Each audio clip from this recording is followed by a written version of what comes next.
Welcome back to Studio K. Sitting here with Luke Enyeart himself. How you feeling after that performance, Luke? I feel good. You feel good? Really, really fun. Yeah. Had a That's blast. that's your second one ever, is that correct? That's With the this second, group. Sorry. Not ever. That's the but- second time I've ever really. Yeah, I guess like there was another time, but it was kind of a very, very like house little thing. But like this is like the first Yeah. like second proper like show that we've done Yeah. of our music. But you were saying that you play in other groups with these guys? Yes. Okay. Yeah. With the keys player, I play. And the drummer and the bass player, we play in a group called Beamer together. Awesome. Yeah. Yeah. Beamer. Great group. Can you just take a second to introduce yourself and your bandmates and then kind of their instruments as well? Yeah. Cool. So my name is Luke Enyeart. On keys was Hank Donato. On drums was Reese Kling. On auxiliary percussion and vocals was Patrick Nelson. And on bass was Cooper Doughton. Great. Awesome. Fantastic group, I have to say. You guys are really, really tight together. Thanks, man. Yeah, pleasure to see it live. So your record Phases came out in May of this year. It's like your first full length one, correct? As a solo artist. Yes. Yeah, cool. And then all those songs that we heard were from that record, correct? Correct. Yeah. Awesome. So we heard Voila, Pillow Talk, Mr. Green, and then Changes, right? Yeah. You were going to talk about Mr. Green. Kind of like the sentiment behind it, and then you stopped. I'll give you a second now to kind of talk about that. Oh, I if you figured want. we might be talking Yeah, about it in this. totally. I was like, I don't want to. Yeah, no, I love it. Yeah, Mr. Green. I had written that song as like an instrumental, and I was like, oh man, there's some weird changes. How do I write a melody over it? So then I wrote a melody, but then I started thinking about like what if like I think a lot of people suffer from this, but it's like grass is always greener, like comparison, Right. that many people go through. And I was like, what if like that whole concept is like a guy on your shoulder? It's like this like goblin looking dude. His name is saw it. Mr. Green. You have a great Instagram like promo video for that, and that's what I picture every time I hear this song now. Yeah, just some sleazeball salesman, that's like, and that character is like kind of androgynous, but like, Yeah, yeah, it's just like a sleazeball salesman that is always like, well, you so you're should kind go of check making this fun out. of that notion then a little bit. Yeah, it's just like You're the grass playing is with it. never greener. Right. But like I was just kind of like in the song it's explaining like, Mr. Green's always going to sell that notion that like the grass is Oh. always greener though. Wow. So it's Okay. kind of just like a fun little character story in my head. Yeah. Yeah. That's great. That's a really cool story. I love it. And then Changes. There's a great music video for that you have out where you're playing tug of war with your dog. Is that your dog? That is my dog, my bulldog Otis. That's a Yes. very cute dog, I have Thank to you. say. Well, can you tell me about the process of making that and how you decided to have that visual for that song? It kind of seems like like he's another character in the song, and you're kind of Yeah. talking to each other in a way. Yeah, I mean, I think the song is just about. Well, do you want me to talk about the song, or do you want me to talk about making the music video? Sorry. Let's talk about the song. Okay. Yeah. Okay. And I guess I'll tie that into the Yeah. music video. Right. So yeah, that song is just about like being resistant to change and like, kind of what's the word I'm looking for? Just kind of like letting fear rule your life. And there's like in the pre-chorus, it's kind of like this, like, it's like this voice of truth. It's like, why am I forgetting my own lyrics right now?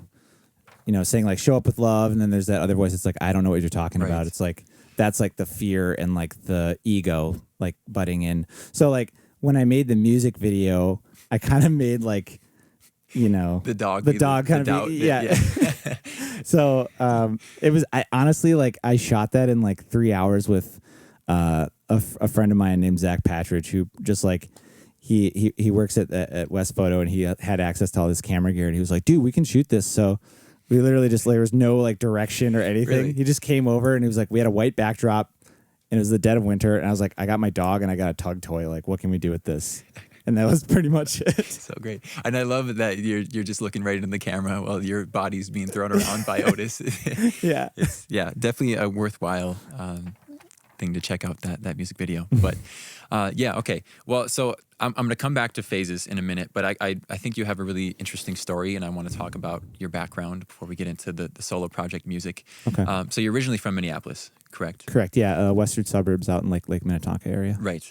How did you first get into music and performance and production and all that? I first got into music through Well, my mom had me starting like playing piano when I was 5, but it wasn't until I was about 9.5 or 10. I was on a camping trip, or I was on a fishing trip in Alaska with my dad and my brother, and my brother had learned the Sunshine of Your Love like riff from our neighbor.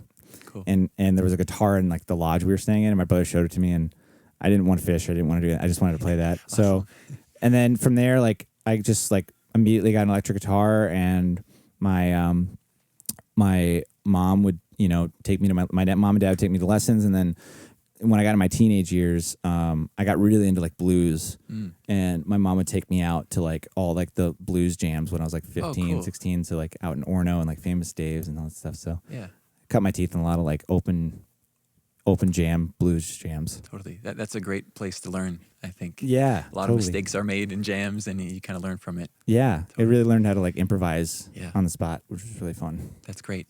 Awesome. So did you start like a solo project before? I know. So you eventually moved to LA in Nashville, correct? Yes, Nashville then LA. Nashville then LA. Okay. But before you left, were you doing any kind of solo project stuff, or were you playing with other bands, or what was that like? No, I mean, I wasn't at all. Okay. Before I left for Nashville. I went to school in Nashville at 18. I see. So I left at 18, and I was just like, I went down to Nashville like trying to be like I was like, I'm going to be like a session musician, touring country So guitar you had player. that in your mind. Yeah, that was my goal. And then it wasn't until like way out of college that I like came to like, I want to write songs. And I see. yeah, so it's later to the game on that. Yeah, totally. And I know that you've toured with some pretty big name acts. Can you tell me about how you made some of those connections and how you got your name out there in that way? Yeah. Well, I started when I was like still in college. I started touring a little bit with a local artist, Chastity Brown here.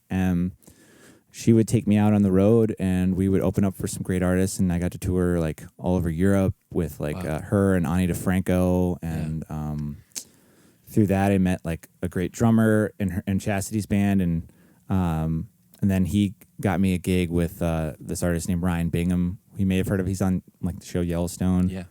And then just a bunch of like Katie Pruitt was a school, artist I play with that's gotten some recognition, that went to Belmont University, which is where I went to school. And I don't know, just word of mouth. Okay, so it's just like circles that you find yourself in, kind of like networking in that way. Yeah. Wow, that's really cool. That's fantastic. And so what brought you out to LA then? Was it one of those acts? Actually, it was my then girlfriend at the time, who's from here. I was doing a long distance relationship because I was touring with Ani DeFranco.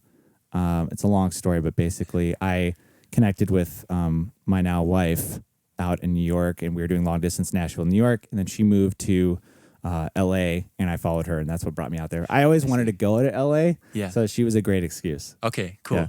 And I feel like LA is somewhat of a polarizing city, especially when you come back from it. So what did you think of LA, being out there, living there? I loved it. You did? I loved it. Yeah, I didn't have a long enough time to get super jaded from it. Right. I spent about 2.5 years there, and about a year of that was straight COVID lockdown. Right. But I made some great friendships, and I think that's what being out there was the reason I think I was able to make this record. Yeah.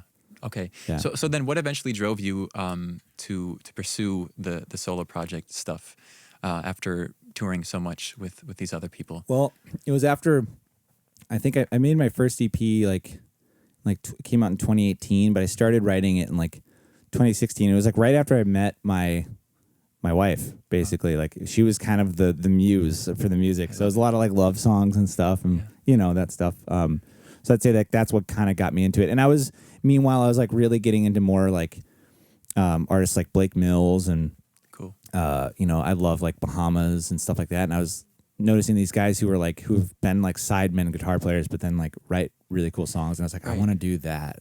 Yeah. I want to try to do that at least. Right. And I feel like your sound is a bit of a departure from the bands that you were touring with in a way. Like they have like that Americana rock kind of vibe. And then you are, I don't even know how to describe your sound. You're funk, soul, indie all in one. I feel like there's a lot of different elements. Can you tell me about your personal musical influences and how that kind of manifests in your own music?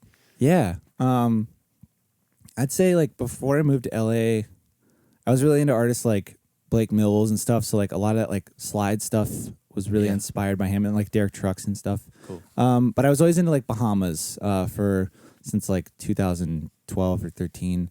But once I moved to LA, I really got more into this is where like the indie thing kind of comes in. I really got into artists that were kind of like self-sufficient, that were kind of doing everything themselves. Like I loved that. I started getting into like the expression through production as well, like appreciating that. Mm-hmm. So guys like Andy Schaaf, Sam Evian, artists like Heather, and a huge influence was one of my really good friends who played on the record. This artist named PWNT. Okay. And so I started like really getting more into that realm of like recording and expressing yourself through production. Totally. I don't know if I answered your question. I feel like I just jumped around. Yeah, no, you gave me plenty of names, lots of different influences in there. Totally. So Phases is mixed, mastered, and produced all by you, correct? Correct. And so how did you kind of develop those production chops? Have you had those for a minute, or did you do it for this project? I used this project as an excuse to do it. Yeah. Cool. I had some like support. The two guys that played on this record primarily were this guy named Jacob Peter, who is an amazing musician, and then Kostas Galanopoulos, who is the artist PWNT. Okay. And it was basically like, I hope I'm answering your question, but like COVID basically was the impetus for me to like, I was like, oh, this is the time I need to like really focus on like recording and like finding my voice in that. And totally.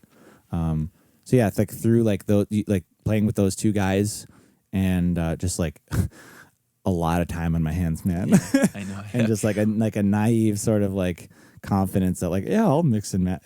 It was the hardest thing I've ever done. It sounds professional. It sounds really great to me. Thanks.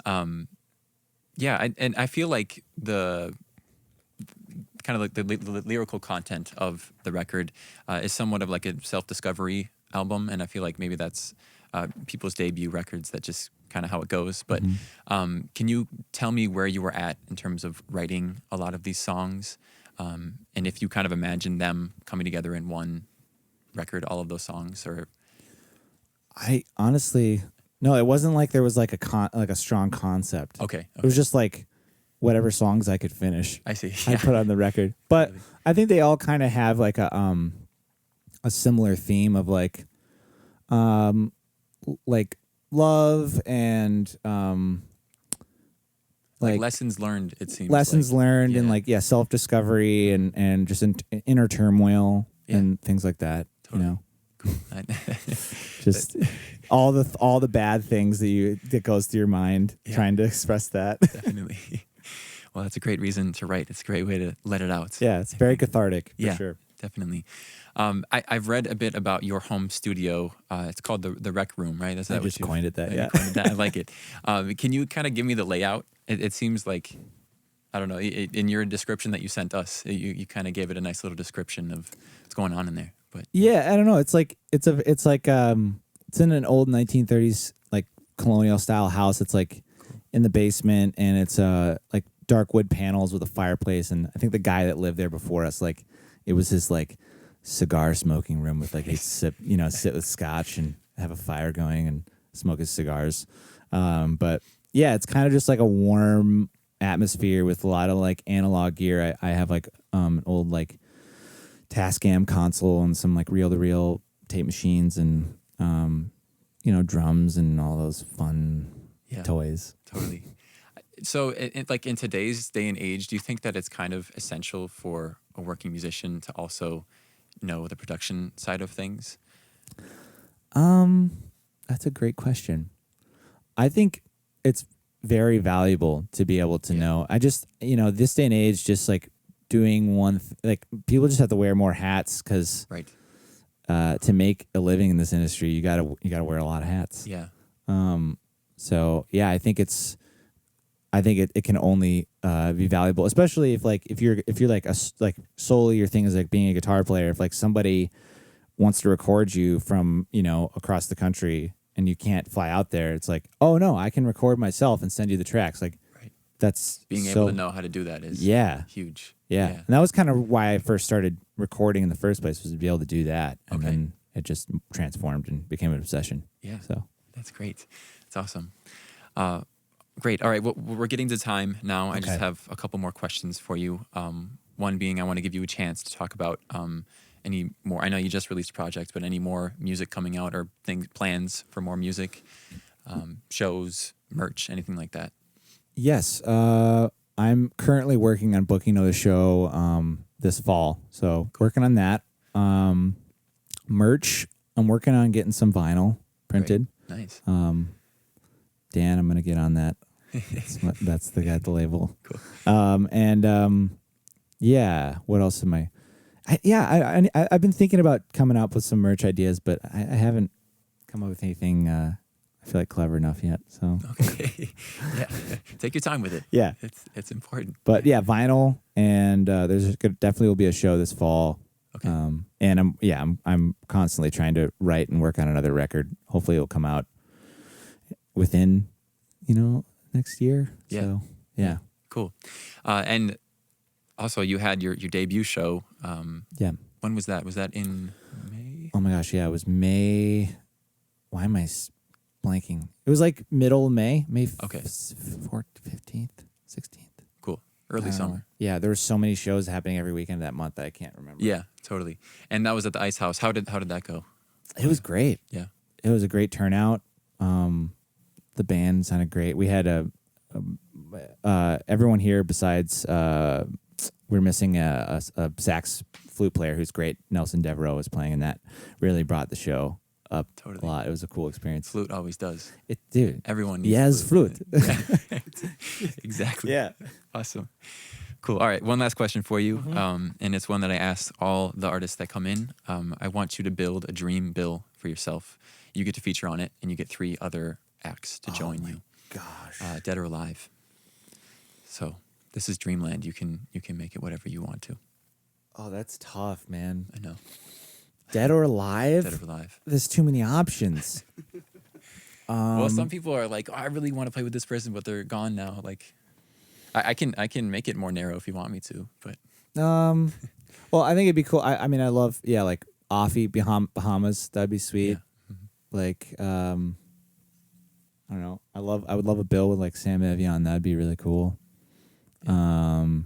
I know these like I should think of like iconic older people, but I'm just thinking of like people that are like seem like they could possibly be tangible. Yeah. Right. Let's go with Dude, this is so hard for me. Put you on the spot. Yeah.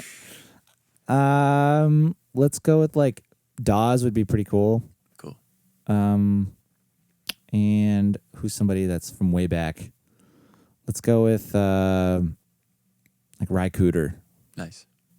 That's a great bill. Who's headlining that show? Ry Cooder. Okay. Yeah. Cool. Yeah, that's fitting, I think. I don't think any of those guys like really mesh, but maybe they do. I don't know.